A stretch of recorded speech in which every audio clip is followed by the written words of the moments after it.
Astronaut Rhea regains consciousness aboard a space station that has landed on the planet Ash. The woman can't remember who she is or how she got there. There's an inexplicable cut on her forehead, terrifying visions flicker through her mind, and disembodied voices accuse her of everything that happened. The ship's AI warns of anomalous activity, and she rises to activate the backup power and fix the system failure. Rhea moves through the ship, puzzled by the bloodstains on the corridor walls and floor. Soon, she finds the body of an astronaut. She pulls a knife from it and continues on, eventually realizing that all her crew members are dead.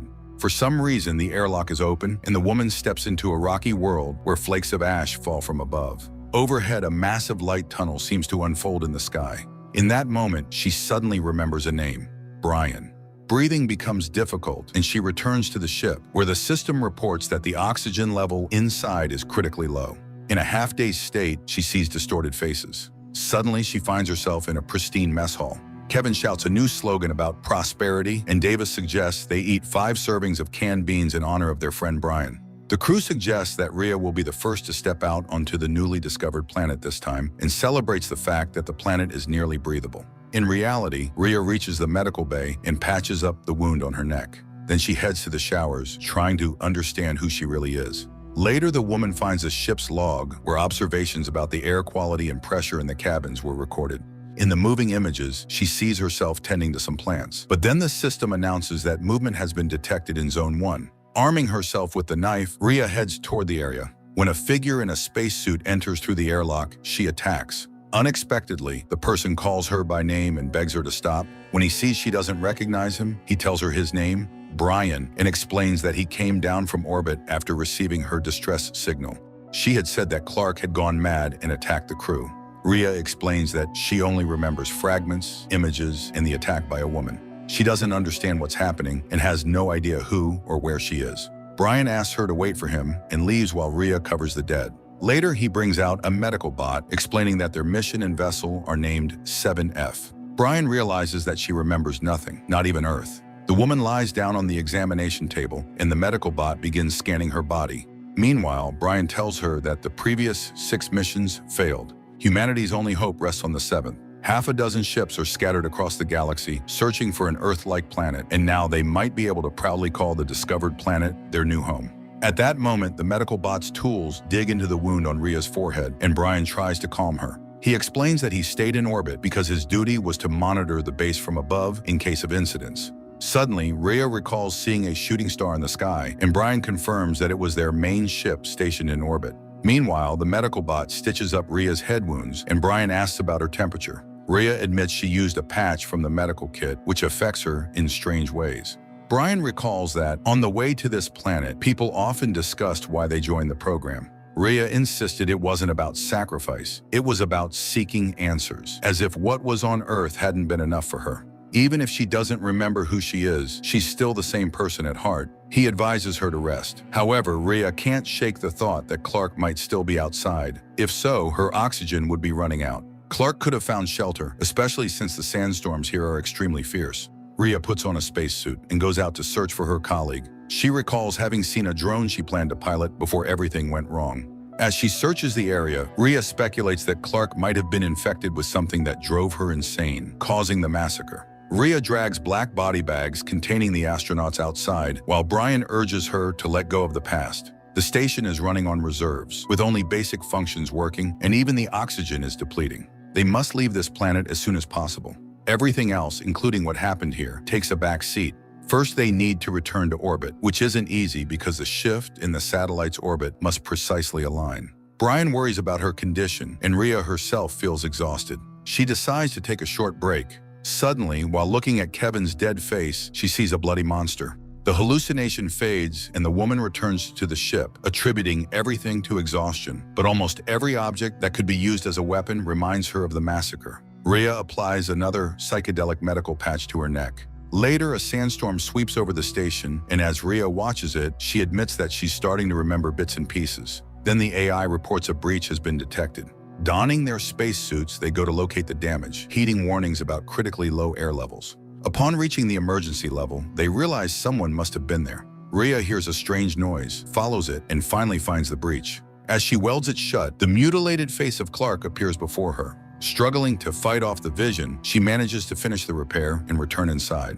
Brian proposes that Clark might have come into contact with some pathogen that caused a psychotic breakdown, something like rabies. But Rhea feels that something doesn't add up and that they are missing a bigger piece of the puzzle. She wants to get to the bottom of it and find Clark. However, Brian reminds her that they've already lost 30% of their oxygen. The next launch window is in 5 hours. A heated argument brews between the astronauts, as failing to launch would mean suffocating, and it would all be for nothing. Brian reminds her that they still have to reach his module, a 25-minute trek. He admits he doesn't know what's wrong with Clark and doesn't think she's worth risking their lives for, but he promises they will get to the truth. Rhea retreats to her quarters, watches footage of her fallen friends, and remembers Kevin, to whom she had been close. Closing her eyes, she suddenly finds herself under an open sky. A drone hovers over her face before flying upward. Looking around, she realizes she's standing in a grassy field, wearing a fancy dress and strange jewelry. Sunlight filters through palm leaves, and nearby stands Kevin. Between them lies a kind of tube. Peering into it, Rhea sees a swirling tunnel that seems to pull her in, but then Kevin confesses he's in pain. Rhea sees him aboard the ship and wakes up. The woman finds and plays back footage of the crew's planetary exploration. The crew comments that while this planet isn't perfect, they don't really miss Earth because the place is breathtakingly beautiful, though they doubt they'll quickly get used to the scenery. Soon, the astronauts discover the emissions Brian had mentioned. Suddenly, they find an enormous tunnel in the ground, glowing with strange objects. Someone cries out in excitement, realizing these are terraforming and atmosphere-creating installations. One of the men decides to measure the depth of the tunnels, but when he descends, an explosion occurs. Sparks and whirls of some unknown substance shoot into the air. Shocked, Rhea realizes her friends are dying, and Brian had known they were on a mission and had disappeared.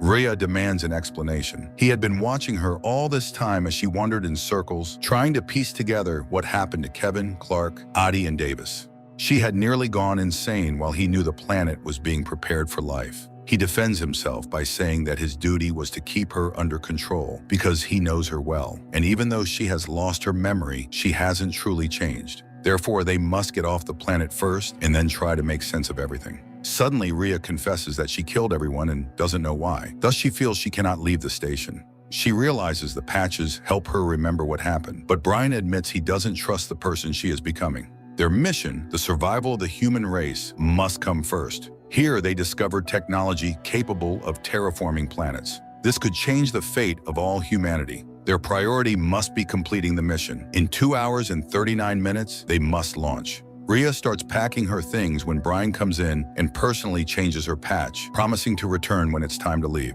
The man leaves, and Rhea is overwhelmed by the longest memory yet. She sees Addie, deranged, attacking her. She tries to fight him off, but he is incredibly strong. His face is twisted into a horrific, inhuman expression. Rhea reaches for a pair of scissors and stabs the astronaut's body several times. In reality, she collapses onto the bed, drained of all strength. But immediately, the bloodied, distorted faces of her friends appear before her. She calls out for Brian to report that everyone had been infected, but the man doesn't respond. Rhea searches the ship for him and suddenly finds his body lying on the floor. As she rushes forward, Clark, still in her spacesuit, attacks her. Rhea grabs a blowtorch lying nearby and directs the flame at her friend. Clark's suit catches fire, but she shoves Rhea aside and activates the local fire suppression system. Once the fire is extinguished, Clark advances on her again. The two women fight. Clark drives Rhea into a shower stall, and Rhea, wrenching the hose free, shoves it into Clark's suit and turns the water on. Clark drowns as the liquid quickly fills her suit. Rhea drags the body to the medical bay and scans it, but the bot finds no additional injuries. At that moment, the AI announces that the orbital window is now open. Rhea carries another black body bag outside and looks up at the mothership flying overhead.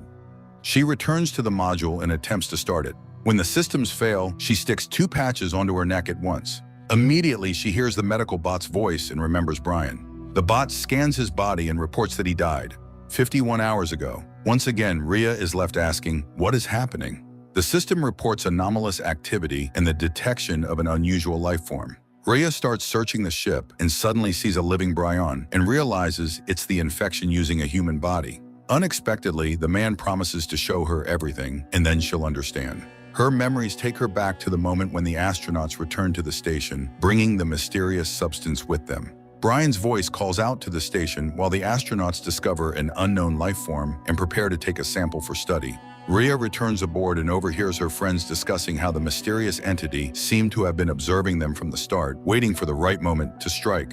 Adi suggests fleeing as soon as possible to protect the mission, but Rhea reminds them that their mission was to live a life light years away from home, and now they had witnessed something that could help humanity colonize planets without poisoning themselves with unsuitable atmospheres. She dons her spacesuit, ventures into the contaminated section, and manages to collect a sample. Studying it, she realizes it's a form of self-replicating technology. Adi calls out to her, and suddenly the sample expands, shattering the containment glass and attacking him. Horrified, Rhea watches as a squid-like creature forces itself up Adi's nose. His face twists into a monstrous expression, and he attacks her. The rest of the crew rushes in. Clark tries to pull Rhea away while Kevin checks on Adi, but Adi attacks Kevin. Kevin kills him, but the creature immediately jumps to its new host. Kevin attacks Rhea. Clark, still in her spacesuit, shoves Kevin aside in an attempt to save her friend, but Kevin assaults Clark brutally just as Brian enters and stands in shock, unable to believe what he sees. Kevin notices Brian and leaves Clark to go after him.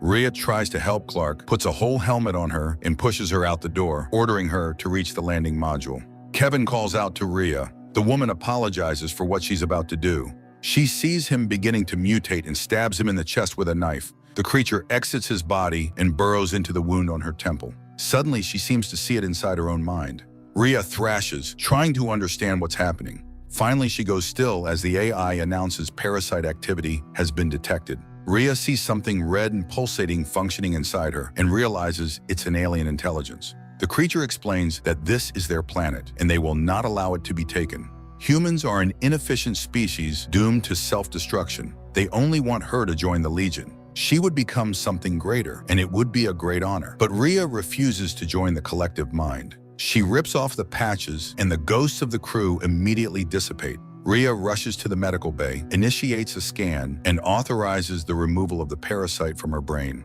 During the procedure, she dies. Moments later, a glowing orb appears before her eyes, transforming into a corridor, but then she comes back. The medbot completes the operation, and having extracted the parasite, destroys it. Rhea is about to leave when Brian reanimates. Tentacles grow from his head, and the monster lunges at her. Rhea grabs a knife and wounds the former astronaut, but the monster refuses to stop.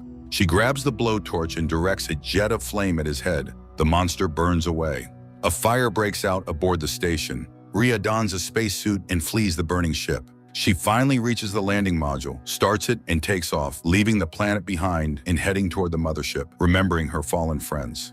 The film balances on the edge between cosmic horror and psychological thriller, constantly making the viewer question what is real. The combination of a talented director, strong cast, and grim atmosphere makes it genuinely compelling.